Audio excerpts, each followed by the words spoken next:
அயோத்தியில் எழுந்தருளி அருள் பாலிக்கும் பால ராமனை தரிசிக்க அனுமன் வந்து சென்றதாக ஆலய பாதுகாவலர்கள் தெரிவித்துள்ளனர். நேற்றைய தினம் மாலை 5 மணியளவில் தெற்கு வாசல் வழியாக கருவறைக்குள் நுழைந்த குரங்கு ஒன்று உற்சவர் சிலை அருகே சென்ற சம்பவம் ஒன்று இடம்பெற்றுள்ளது.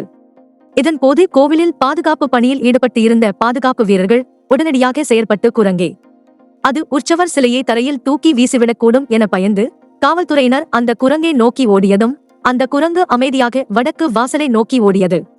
ஆனால் அதன் கதவு மூடப்பட்டு இருந்ததன் காரணத்தால் கிழக்கு நோக்கி திரும்பி திரண்டிருந்த கூட்டத்தினரை கடந்து சென்றது. எவருக்கும் எந்தவித தீங்கும் செய்யாமல் கிழக்கு வாசல் வழியாக அந்த குரங்கு வெளியேறியது. குழந்தை ராமரை பார்ப்பதற்காக அனுமனே நேரில் வந்தது போன்று தங்களுக்கு தோன்றியது என அதன் பின்னர் பாதுகாப்பு வீரர்கள் கூறினார்கள்.